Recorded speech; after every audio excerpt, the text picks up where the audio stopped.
Sextante Áudio apresenta Comunicação Não Violenta, uma linguagem de vida, de Marshall Rosenberg, traduzido por Ana Beatriz Medina, narrado por Vander de Castro.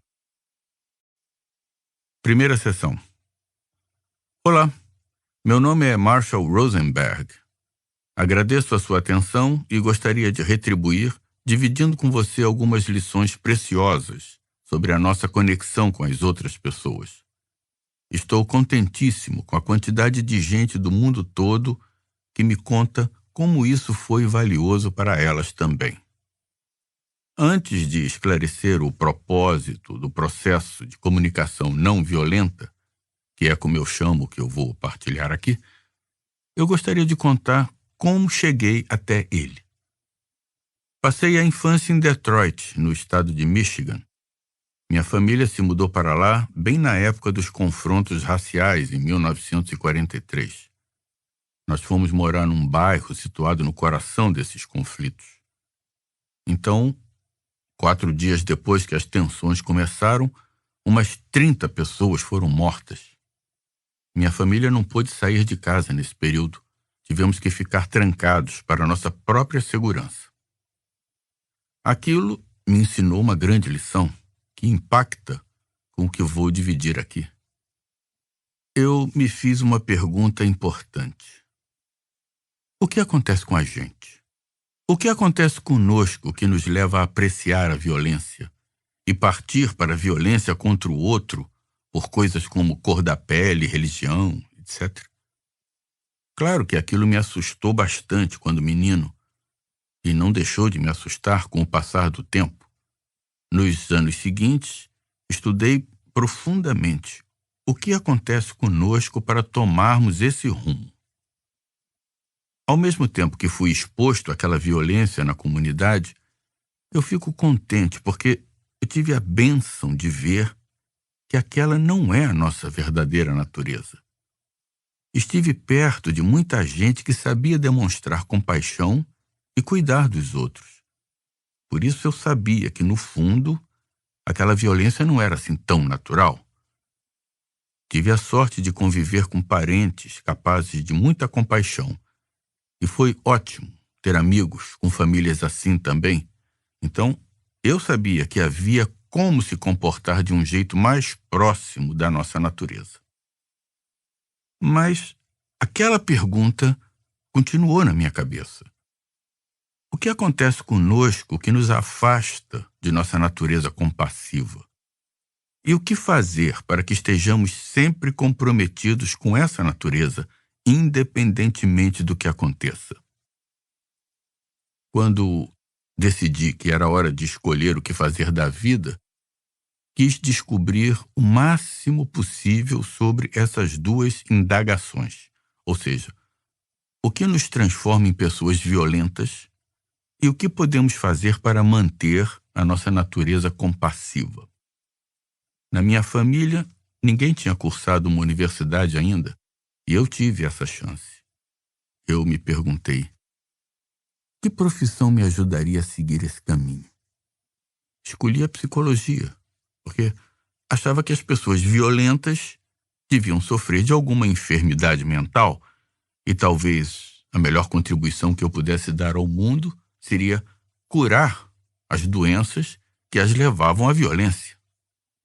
Assim, fui para a faculdade e fiz doutorado em psicologia clínica.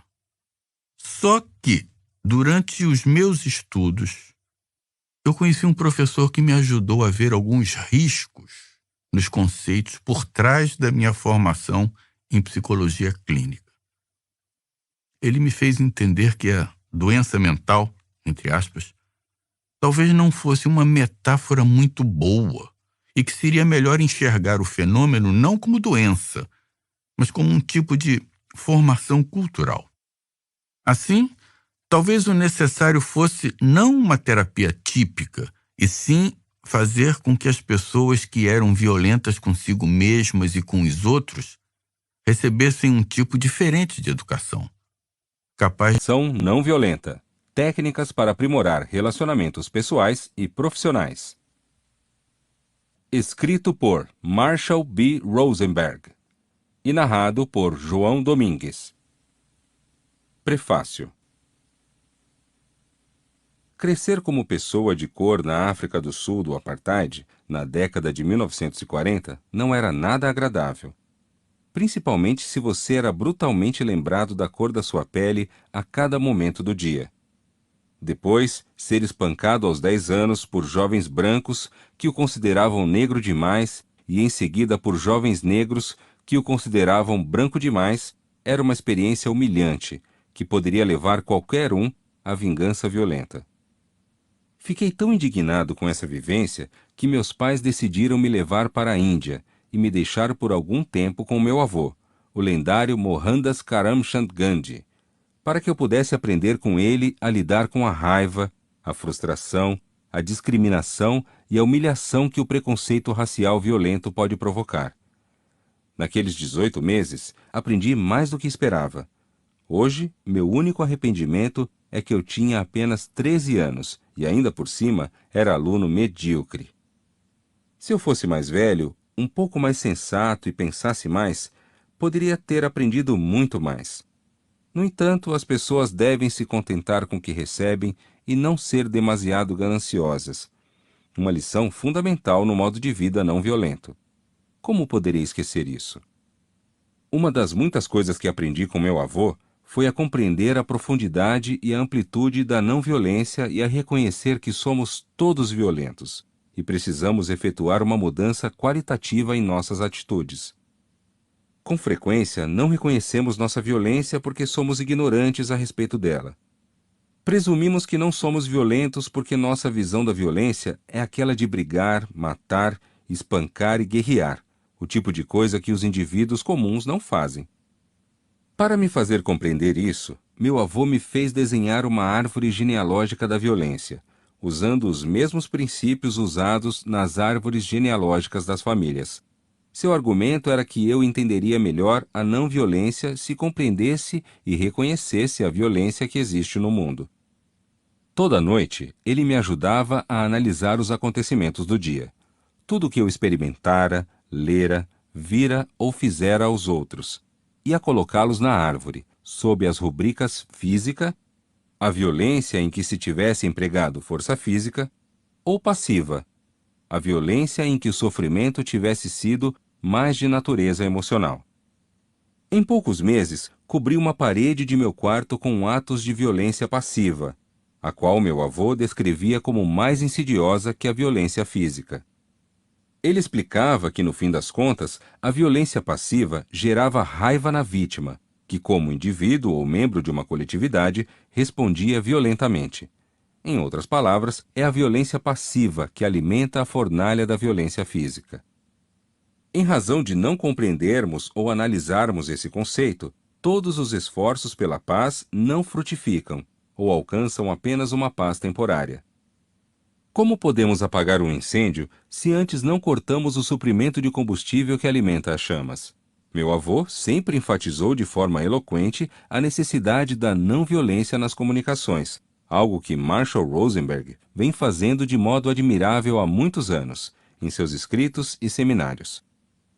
Li com considerável interesse seu livro Comunicação Não Violenta, aprimorando seus relacionamentos pessoais e profissionais, e fiquei impressionado com a profundidade do trabalho e a simplicidade das soluções.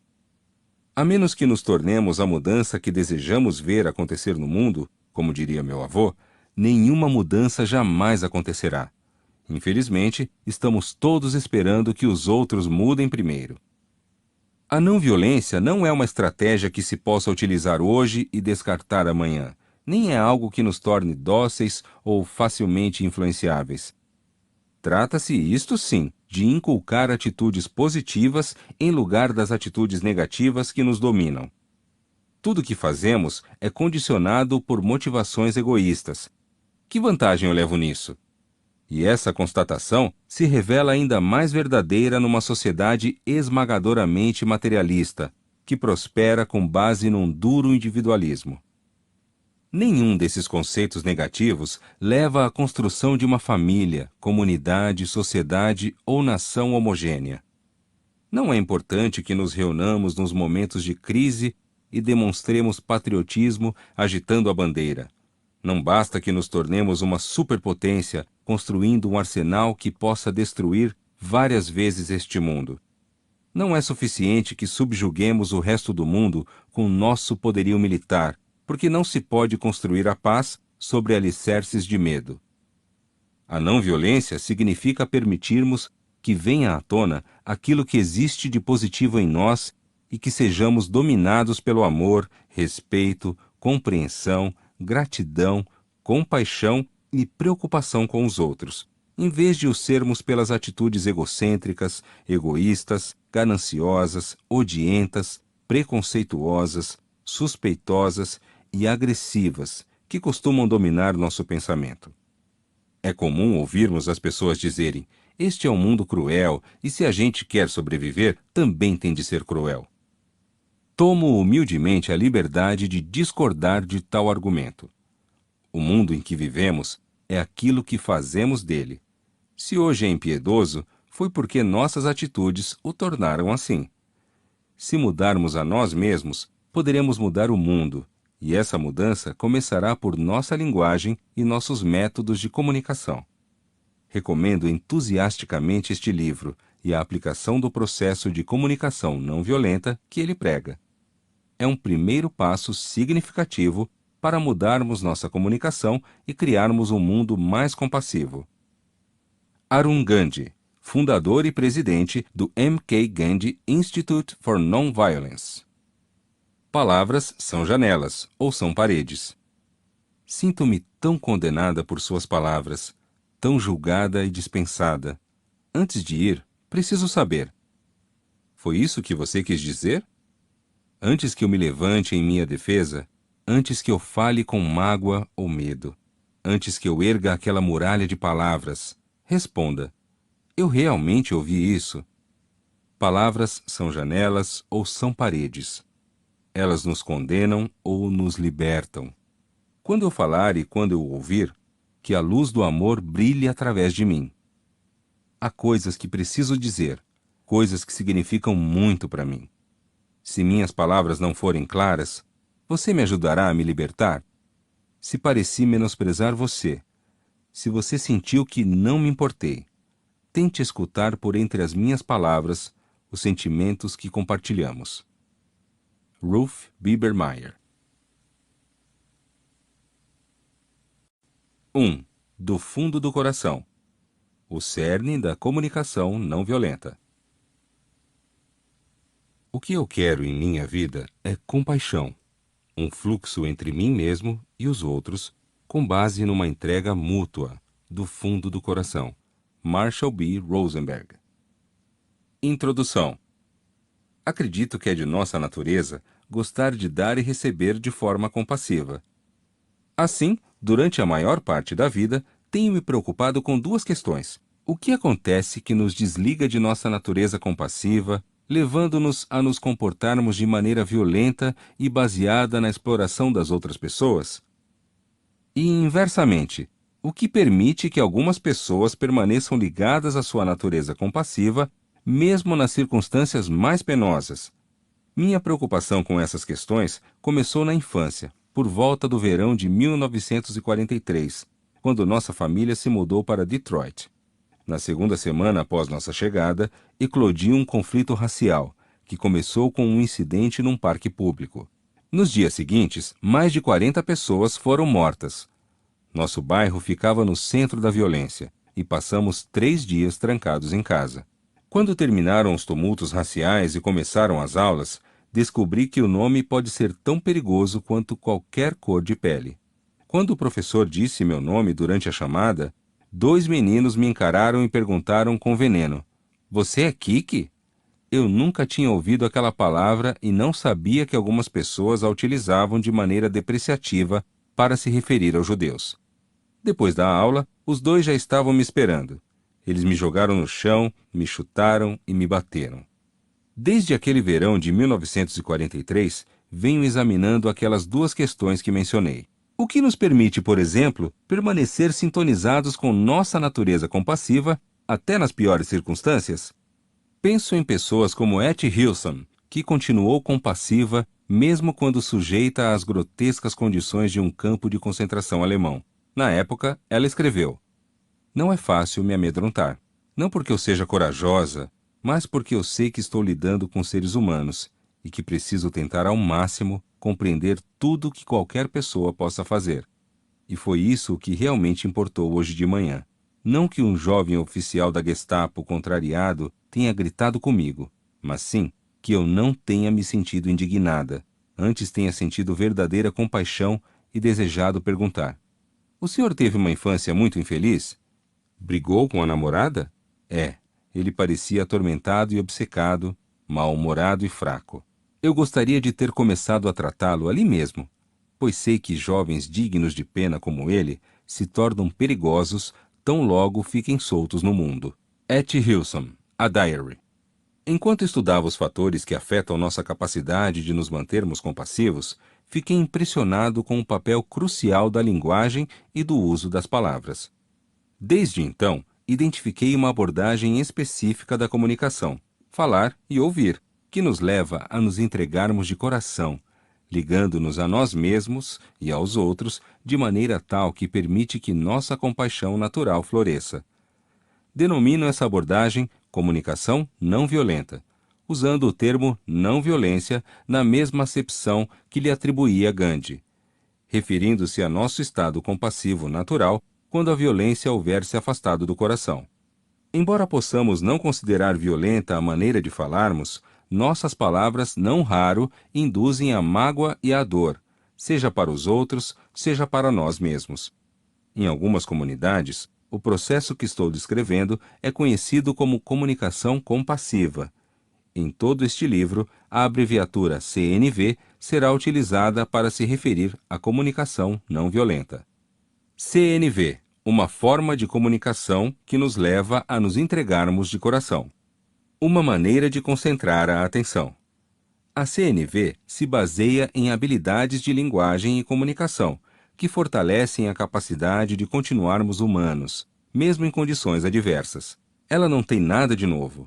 Tudo que foi integrado à CNV já era conhecido havia séculos. O objetivo é nos lembrar do que já sabemos, de como nós, humanos, deveríamos nos relacionar uns com os outros, e nos ajudar a viver de modo que se manifeste concretamente esse conhecimento. A CNV nos ajuda a reformular a maneira pela qual nos expressamos e ouvimos os outros.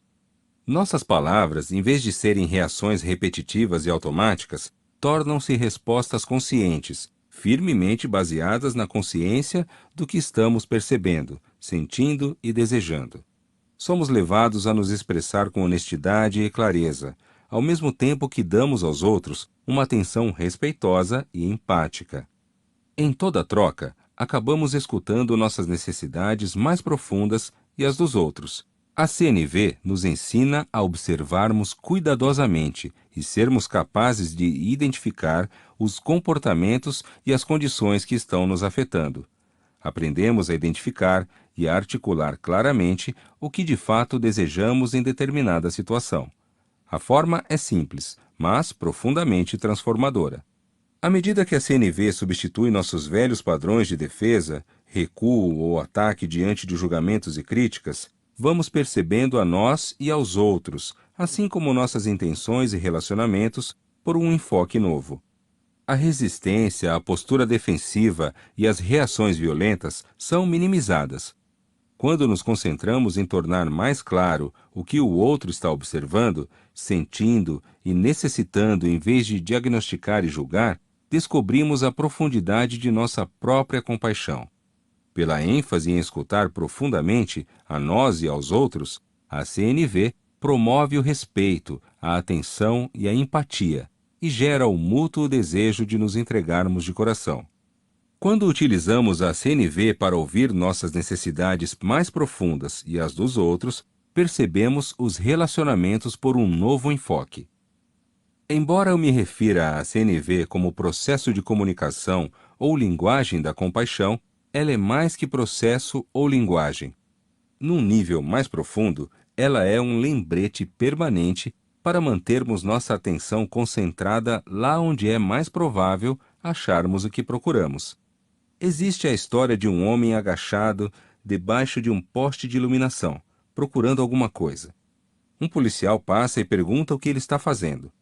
Procurando as chaves do carro, responde o homem, que parece ligeiramente bêbado. Você as perdeu aqui? Pergunta o policial. Não, perdi no banco.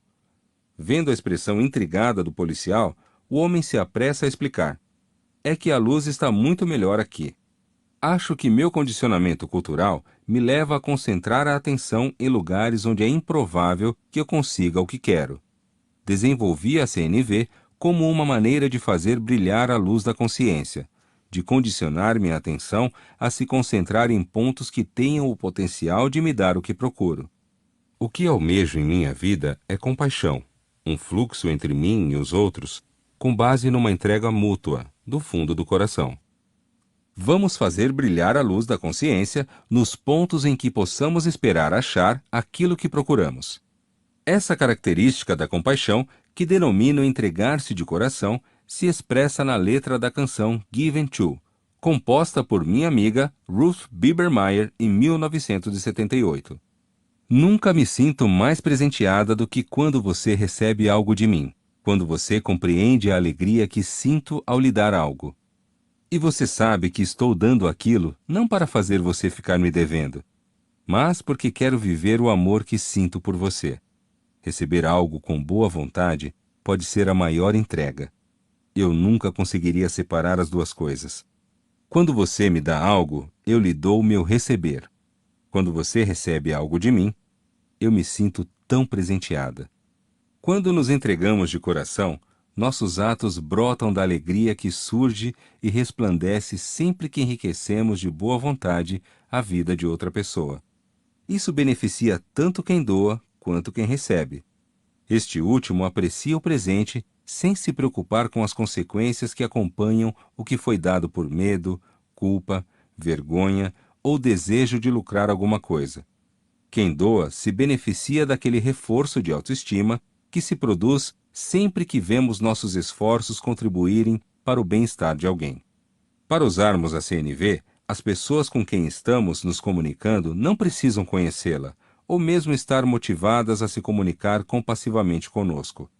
Se nos ativermos aos princípios da CNV, motivados somente a dar e a receber com compaixão, e fizermos tudo o que pudermos para que os outros saibam que esse é o nosso único interesse, eles se unirão a nós no processo e acabaremos conseguindo nos relacionar com compaixão uns com os outros. Não estou dizendo que isso sempre aconteça rapidamente.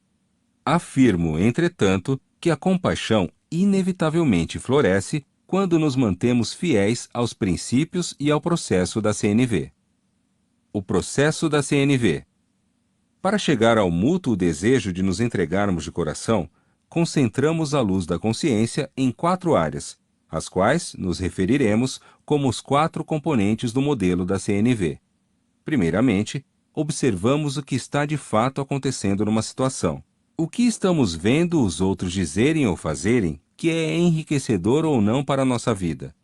O truque é ser capaz de articular essa observação sem fazer nenhum julgamento ou avaliação, mas simplesmente dizer o que nos agrada ou não naquilo que as pessoas estão fazendo.